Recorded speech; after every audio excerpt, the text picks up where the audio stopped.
ये स्वर्गलोक जो है ये भोगलोक है सच।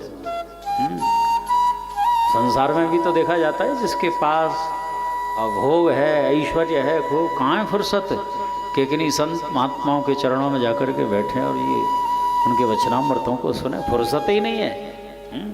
यद्यपि उनका विरोध भी नहीं, लेकिन फुर्सत नहीं होती उनके पास।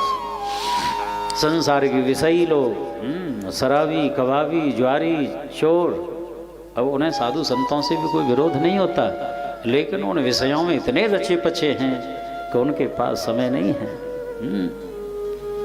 ऐसा जीवन हो लौटा दिया है सुखदेव जी ने देवराजेंद्र को। स्वयं ब्रह्मा जी ने श्रीमद् भागवत जी को तराजू में तोल करके देखा, कितनी महिमा है। ये कोई साधारण बात, देवराजेंद्र लौट गया।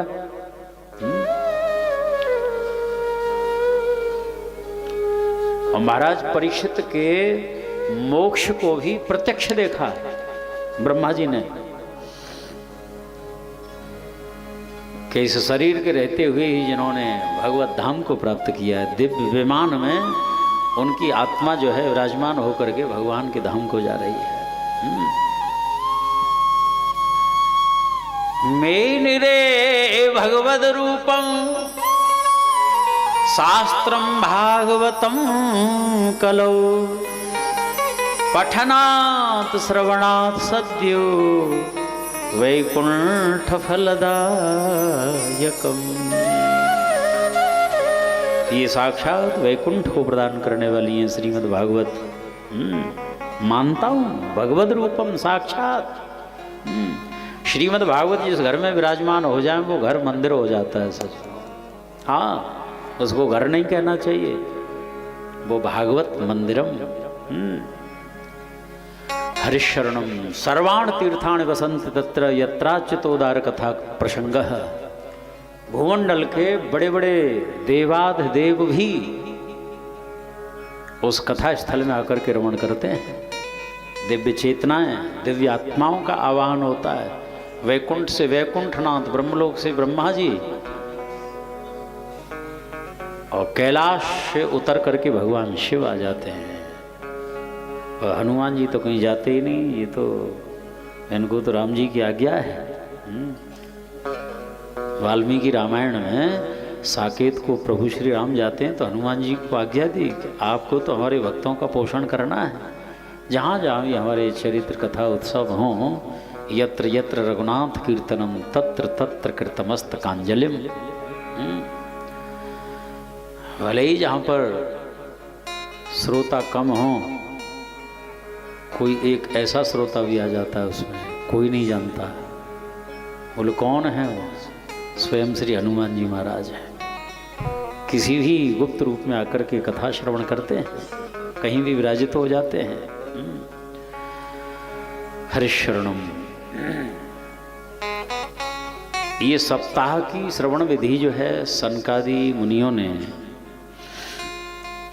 देवर्षि नारद को कही, क्योंकि देवर्षि नारद भक्ति ज्ञान वैराग्य को पुष्ट करने के लिए श्रीधाम वृंदावन से चले बद्री विशाल पहुँचते हैं। शनकादि मुनियों के दर्शन होते हैं। शनकादियों ने कहा कि श्रीमद् भागवत सप्ताह ज्ञान यज्ञ करो। बोले कहाँ पर करूं? बोले हरिद्वार में करो। ये हरिद्वार के लिए इसलिए प्रेरित किया क्योंकि बद्रीनाथ और श्रीधाम वृंदावन, हमारा ब्रज मंडल, दोनों के बीचों बीच स्थान है हरिद्वार। लगभग जैसे हरिद्वार है उतना ही आगे। तो माने हरिद्वार से ऊपर जो पर्वतीय क्षेत्र है, ऋषि मुनि, जटाधारी, मठाधारी महात्मा जो हैं वो भी शामिल हो सकेंगे, और जो इधर सदगृहस्थ विरक्त वैष्णव जो हैं वो भी शामिल हो सकें। हरिद्वार में इस कथा का शुभारंभ होता है। जिसने सुनी वही दौड़े हैं। श्री भागवत पीयूष पानाय सरलम पटा धावन्तोप्या ययुः सर्वे प्रथमम ये च वैष्णवा। वैष्णव जन तो सबसे अग्रणी है। क्योंकि यद वैष्णवानाम धनम प्रियम। बताते हैं कि सन्यासी महात्मा यमुना किनारे वृंदावन में पाठ कर रहे थे भागवत जी का। एक वैष्णव जो भागा भागा आ गया, महाराज एक चोर बैठा हुआ है यमुना जी के किनारे। कैसे? अरे भागवत का पाठ करना। क्या हुआ कि यद वैष्णवानाम धनम, हम वैष्णवों का धन है। हाँ, मानो इस रस के रसिक होते हैं। हरिशरणम महाराज श्री जो थे पूज्य नेपाली बाबा जो है, सही मानिए ठाकुर जी के चरणों में कितनी उनकी रूपा शक्ति। आज जगह जगह उनके केवल ये मंदिर, ये आश्रम अथवा पातालीश,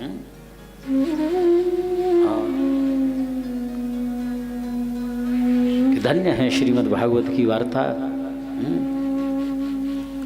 जो सब प्रकार के क्लेशों को ये हर लेती है। सचना आत्मदेव नाम के जो ब्राह्मण हैं, पुत्र हैं धुंधकारी, और पुत्र तो क्या है, इनकी जो साली थी उसके गर्भ से उसका जन्म हुआ था।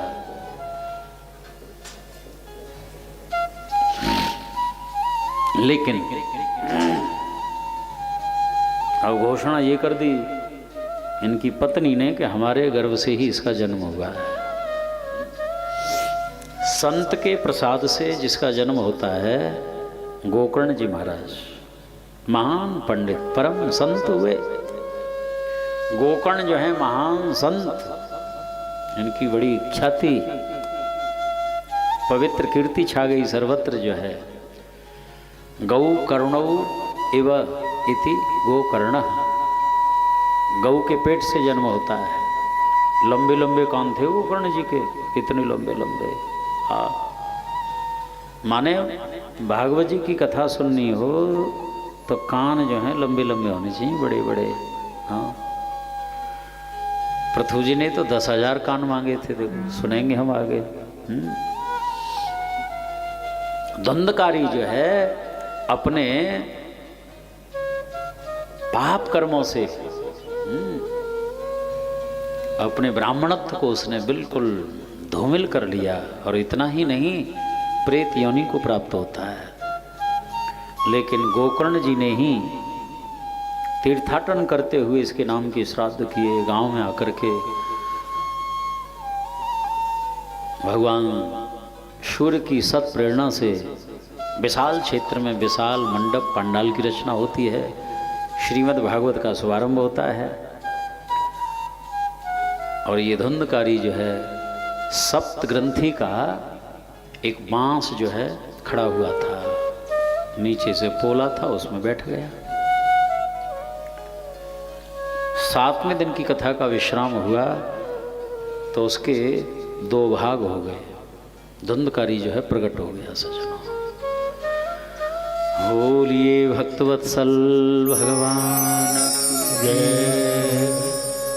कई जगह यदि ये बांस न लगाया जाए, अरे महाराज कथा करावे को मतलब का है, बांस तो लगाया भी नहीं था। देखिए जहाँ पर यदि कोई ऐसी अकाल मृत्यु आदि अघटित घटनाएं कुछ हो जाती हैं असमय में ही, और उसके निमित्त यदि ये कथाएं होती हैं तो वहाँ लगाने का विधान है। अथवा और गुरुदेव कहते प्रमाण भी है शास्त्र में, नहीं लगाना चाहिए। यदि आश्रमों में कथा हो रही है अथवा भक्ति प्राप्ति के लिए, प्रभु प्रीत्यर्थ, भगवान की प्रसन्नता के लिए जो उत्सव हो रहा है, कोई आवश्यकता नहीं होती है। ठीक है, पितरों के नाम से यदि कोई चौकी लगा दें, लेकिन वह आवश्यकता नहीं होती। श्याम सुंदर श्री कृष्ण की ही मुख्यता होती है वहाँ पर। स्वयं धुंधकारी ने भगवत पार्षद का रूप लेकर के श्रीमद् भागवत की महिमा का गान किया है। बताओ ऐसा कौन साधन था जो इस प्रेत जैसी पीड़ा से विमुक्त हो जाता। धन्य है भागवत की वार्ता। और इतना ही नहीं, सबकी इच्छा थी कि हम भी भगवान के धाम को जाएं, तो दोबारा कथा आरंभ हो गई। उस गांव के जितने भी पशु पक्षी कीट पतंग सब जो हैं दिव्य रूप धारण करके भगवान के धाम के अधिकारी होते हैं सज्जनों। ये है भगवत कथा की फलश्रुति।